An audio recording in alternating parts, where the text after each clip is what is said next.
গেটের দিকে তাকাতেই দেখলাম ইসি, কিন্তু ও এ অফিসে কি করছে? আমার পিছু নিল নাকি? আমার এসব ভাবনার চেত পড়লো কারো ডাকে। অফিসে কিছু নিয়ে একটা শোরগোল লেগেছে। দৌড়ে সেখানে গিয়ে দেখি দুজন স্টাফ নিজেদের মধ্যে কিছু একটা নিয়ে তর্ক করছে, আর সেটা নিয়ে ঝামেলা হলো। যাই হোক, আমার এখন ইসিকে খুঁজতে হবে, জানতে হবে ও এখানে কেন এসেছে। এর মধ্যে ইন্টারভিউ নেওয়া শুরু হয়েছে। যেহেতু ম্যানেজারকে আগে থেকেই ঘুষ দিয়ে ম্যানেজ করা, তাই আমার টিম মেম্বারদের নিয়ে কোনো চিন্তা নেই। আমার মাথায় এখন ইসি। ওত্তেরি, মিস ইশিতা জামান এই কোম্পানিতে জব করতে এসেছে।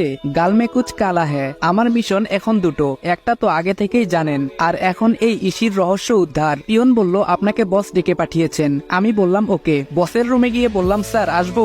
ম্যানেজার বলল ও রাজ, আরে এসো এসো বসো। তোমার যে বন্ধুদের জন্য রিকোয়েস্ট করেছো তাদের চাকরি পাক্কা, যাও মিষ্টি মুখ করাও সবাইকে। আমি বললাম ধন্যবাদ স্যার, আপনাকে অসংখ্য ধন্যবাদ। আপনি ভাবতেও পারছেন না আপনি আমার কত বড় উপকার করেছেন। ম্যানেজার বলল আরে কি বলো, তুমি আবদার করেছো আর আমি রাখবো না? গত 1 মাসে তুমি আমার কম উপকার তো করনি ইয়াংম্যান। আমি বললাম এটা আমার কর্তব্য স্যার। ম্যানেজার বলল অলরাইট। আমি বললাম আমি তাহলে আসি স্যার। ম্যানেজার বলল যাও। আমি চলে এসেছি আমার ডেস্কে। অমনি ফোনটা বেজে উঠে। আমি খুশির খবরটা স্যারকে জানিয়ে দিলাম। স্যার অনেকটা নিশ্চিন্ত হলেন। আজকে ওদের নিয়ে প্ল্যান করে কাজটা বুঝিয়ে দিতে হবে। বসকে বলে অফিস থেকে বেরিয়ে গেলাম। ওদের 4 জনকে নিয়ে একটা রেস্টুরেন্টে চলে এলাম এবং সবাই মিলে দুপুরের খাবার খেয়ে আমাদের ফিক্সড করে রাখা রুমে চলে গেলাম এবং ওই কোম্পানির ম্যাপ বের করে ওদের সবটা বুঝিয়ে দিলাম। সব খুঁটিনাটি দেখাতে লাগলাম। আয়াস বলল স্যার লোকটা মারাত্মক বুদ্ধি খাটিয়ে কোম্পানি দাঁড় করিয়ে রেখেছে। অগ্নি বলল আমাদের প্ল্যানও মারাত্মক করতে হবে। আমি বললাম ঠিক ধরেছ, আমাদের কাজ অতি সাবধানে করতে হবে।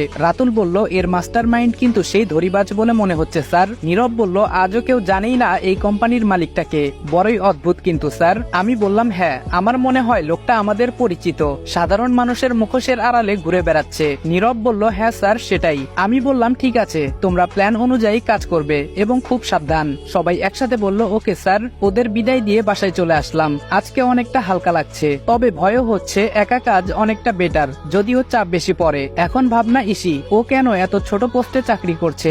আবার আমার ফোনে কল আসলো, সিনিয়র ছাড়া কেউ না। আমি বললাম হ্যালো স্যার। স্যার বলল আদিপ তোমাকে কিছু জরুরি কথা বলার আছে। আমি বললাম বলুন স্যার। স্যার বলল তুমি তো জানো এই কেসটা নিয়ে আগে অনেক টিম চেষ্টা চালিয়েছে এবং এর আগে যত পুলিশ অফিসার এই কেস নিয়ে মাথা ঘামিয়েছে সেই কোনো না কোনো ভাবে খুন হয়েছে। আমি বললাম হ্যাঁ স্যার, আমি সব জেনে এখানে এসেছি।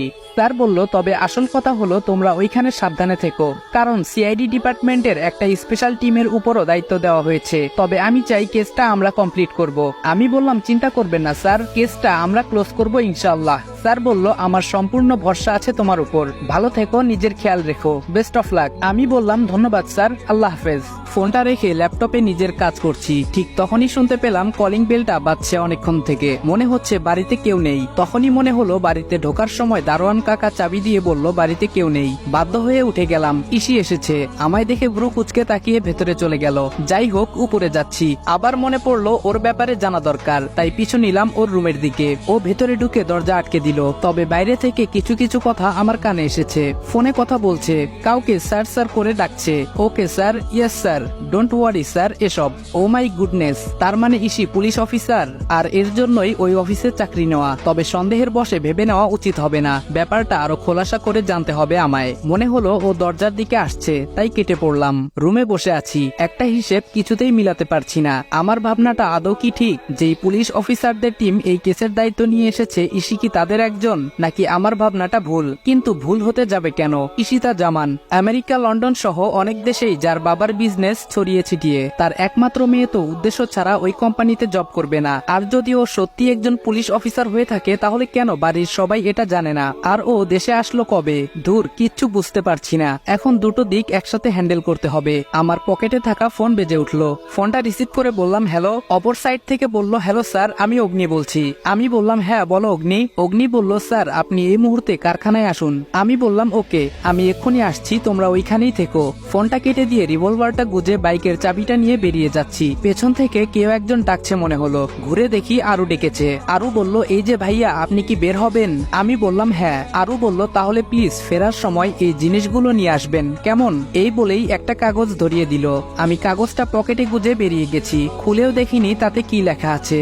10 মিনিটের মধ্যে কারখানার সামনে চলে এসেছি। তবে বাইক অনেকটা দূরে দাঁড় করানো। আমাকে দেখে রাতুল হাতের ইশারায় বোঝালো ওরা ওইখানে আছে। আমি খুব সাবধানে ওদের কাছে গেলাম, গিয়ে দেখি রাতুল আর অগ্নি দাঁড়িয়ে আছে। আমি বললাম, তোমরা দুজন এখানে কেন এসেছো, আর বাকিরা কোথায়? রাতুল বলল, স্যার আমরা এসেছিলাম জায়গাটায় একটু চোখ বোলাতে। এসে দেখি ওইখানটায় দুজন লোক দাঁড়িয়ে কি যেন বলা বলি করছে, কিন্তু হঠাৎ করে লোক দুটো ভ্যানিশ হয়ে যায়। তারপর থেকে আমরা অনেকক্ষণ থেকে আড়ালে আড়ালে পুরো জায়গাটা তল্লাশি করে দেখলাম, কেউ নেই। অগ্নি বলল, হ্যাঁ স্যার, লোকগুলো গেটের সামনে দিয়ে আসেনি, আর আমরা তল্লাশি করে দেখলাম এখানে কোনো গোপন রাস্তা পাইনি। আমি বললাম, আছে আছে, একটা রাস্তা তো আছেই, যেটা আমাদের খালি চোখে ধরা পড়ছে না। এক কাজ করো, জায়গাটা ভালো করে আরেকবার ঘুরে দেখো। ওরা তাই করলো, কিন্তু তেমন সন্দেহজনক কিছুই নেই। তাই ওদের বিদায় দিয়ে আমি বাড়ি ফিরবো। তখনই মনে হলো আরুর দেওয়া কাগজটার কথা। পকেট থেকে কাগজটা হাতে নিয়ে দেখি কিছু চকলেট আর আইসক্রিমের নাম লেখা, যেগুলো আরুর খুব পছন্দের। কাগজটা দেখে মুচকি একটা হাসি দিয়ে দোকান থেকে সবকিছু নিয়ে নিলাম।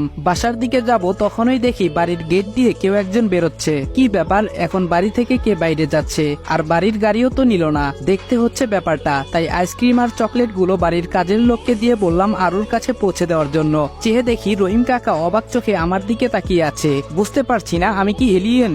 যাক, এত ভেবে কাজ নেই, ওইদিকে পাখি ফুরুত হয়ে যাবে। আমি মেয়েটার পিছু নিয়ে ওকে অনুসরণ করে চলছি। আমার বুঝতে আর বাকি নেই যে ওইটা ইসি, তবে যাচ্ছে কোথায়। কিছু দূর গিয়ে ও একটা কালো গাড়িতে উঠে গেল, আর আমি ওইখানে দাঁড়িয়ে আছি। কিছুক্ষণ পর মনে হলো ও আমার মতোই ডিউটিতে আছে, তার মানে ও এখন ওই অফিসে যেতে পারে।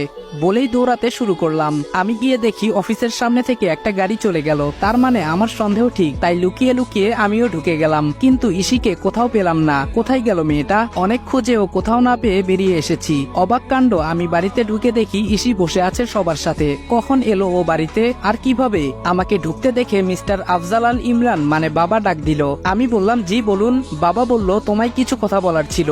আমি বললাম, হ্যাঁ বলুন।